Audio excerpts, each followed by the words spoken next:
Every year, all the paint brands around the world put forth their best colours that they believe will be the trending colours of the year, and I embarked down this journey and found all of 2025's colour of the years so far so then I could show you a full view as to what will be coming in for 2025. To make this an easy to digest video, we're going to talk about the singular colours of the year first and then talk about the palettes afterwards. The palettes I find are a little bit of a cop-out because it's like a brand doesn't want to be wrong, so they have multiple colors, but it does give you an indication as to what their intentions are with the certain vibe that's coming. And something that I can tell you is that this is definitely very fun, very warm, and very inviting. So first off, we're starting with the paint brand Behr, and their color of the year is Rumors. Honestly, I actually think this is probably the best color of the year for 2025, and I think it's probably the most accurate as well. This is like this deep, moody red color with a slight purpley undertone to it, and I am in love with it. It's taken me a little while to warm up to it, but as you can see behind me, I definitely do like that moody red color, and this is definitely along those same lines. We've already started to see it a little bit in 2024, but I think this is just going to get ramped up even more, and these like deep, rich reds and slight muted aspect to them is going to be what's really, really popular. Next up is Dutch Boys Paint with Matte Blue. Now this is probably the only blue that you're really going to see, but it's definitely more of a warmer sort of tone, and something that you'll see with all of these colors of the years is that most of them are actually quite warm toned. So anything that you thought of that was cool toned within, like, you know, the 2010s and stuff is definitely out, and so you're seeing even with these cooler colors there is a bit of warmth to them. Honestly, I'm a huge fan of this color. I think it's great for a bedroom or even just a small little accent. It isn't too bold to the point where people would be scared to use it, but it is bold enough to make a statement of, hey, we're going to be using blue in this room. So I really like this, but it's definitely an outlier in comparison to a lot of the other colors we're going to be seeing. Next up is Minwax with Violet. These guys are actually known more for their wood stains, but they've gone with this really dramatic purple, and it's definitely very maximalistic. We have definitely seen a trend towards a more maximalist sort of look within the last year or two. So I'm not surprised that they wanted to go with something that was really bold and really decadent. And I don't see this being a super popular color personally, but I do see a more purpley sort of hue coming through with 2025. Even with that red that we just saw beforehand, has that just slight purple undertone to it. So I do think that this is definitely on trend. I just don't see very many normal people actually using it. Next up, we have Benjamin Moore with Cinnamon Slate. When I first heard this name, I was really expecting this warm brown sort of tone that with a little bit of a more orange undertone, but that is not what we got. This is actually a bit more of a purpley color, so again, these purples are definitely coming through, and I honestly don't mind this color, but I definitely don't love it. The thing that I do love about this color is that it is a little bit more for those people that are a bit more of the neutral girlies and the neutral palette people that aren't really into these bolder, brighter colors that we're seeing with more maximalist styles coming in, and I think this is a great way for someone to dip their toes into color without it completely ruining their own aesthetic.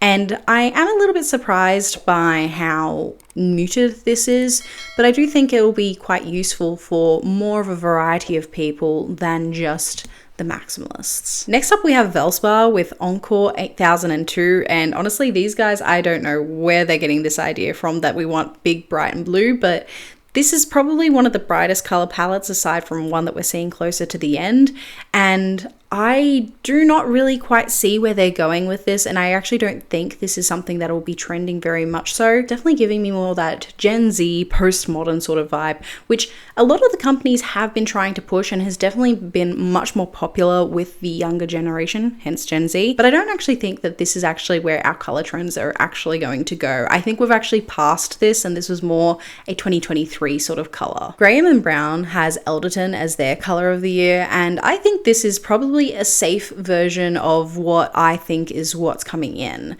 This has definitely got more that moody, softer brown tones in it, so it would be perfect for someone that isn't as colorful and prefers more of a neutral space.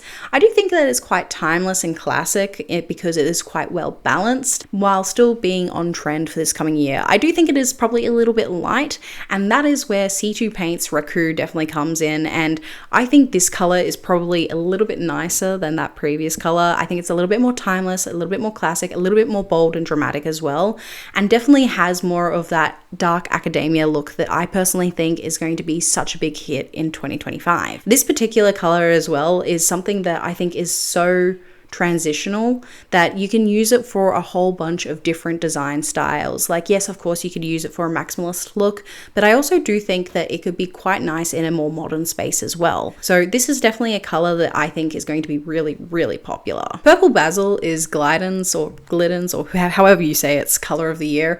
And personally, I do think this is probably a little too bright for what I think's coming in for 2025, but we are seeing that purple again. So obviously purple is definitely a theme for this coming year. Personally, I don't think it's so on the nose with the purples. I actually think it's more of a subtle purple through like the reds, as I was saying. But I do think this is a really fun color for someone that is really a purple lover. Don't think it's going to be as popular as these guys are thinking it is, but I think it's really fun regardless. And our final color of the year, which just completely goes against everything that I've pretty much just spoken about, is Dulux's True Joy. I don't know where they pulled this yellow from, but my gosh, could they have gone any harder with the saturation? Like, I'm assuming that this is another one of those colors very similar to one of the ones we spoke about earlier with Valspar, where they're thinking the postmodern colors are still really big and really bright and fun and definitely very in. But personally, I think we've moved past that. I think this is a bit of an outdated color. If you popped this into 2023, I think it would have been a much more bigger hit. But, you know, that's fine. Yellow has been something that I've seen a little bit coming through during 2024 as with the reds and purples, but it's more of a buddy yellow. It's definitely not something as bright as this. But you know what? I love yellow. It's fun, it's uplifting, it's cool. Maybe if you use it sparingly in certain spaces, it can look really fun, but I really don't think that this is going to be a 2025 color. And lucky last, we have Sherwin Williams color capsule. So instead of them just having one specific color of the year, they've gone ahead and made a little palette to kind of suggest what they think is going to be popping pretty much. And I actually thought this palette was going to be a little bit darker, but we've definitely got almost like a little bit of a 70s hint that's coming in. Now with these colors, I really did expect them to be a little bit bolder and a little bit darker, but they've definitely got that more muted tone just color washed over it. And this is something that I am certainly expecting in comparison to something like Dulux, where it is just full saturation and really big and bright. I am expecting something that is a bit more muted. I wasn't expecting something this muted, but I think I was expecting something a little bit richer.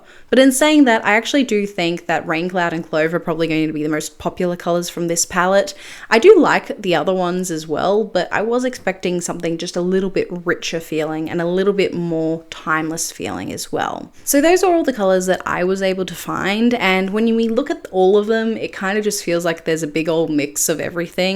I think we're definitely past that green phase that we had in like 2021 and 2022. Like everything was green over there, but now we've definitely moved past that, so there's no greens in these palettes now. I think the most consistent thing that we are seeing is that there is certainly color coming back in, but with a muted tone to it. There are little hits here of the postmodern sort of era from Gen Z that is definitely more from last year or even 2023, but it's still got some fun bright colors. I personally think that this is only going to get darker, it's only going to get moodier, and it's only going to get even more strong in terms of the colors. So I believe the colors that we're actually going to see in this upcoming year, and what I actually think are going to be really popular, are more of those reds, more of those browns, and definitely more of that like subtle purples. I definitely think subtle purple is definitely going to be a big hit. I don't think it's going to be as crazy as like Minwax's expectations, but I do think it's going to have a subtle kick.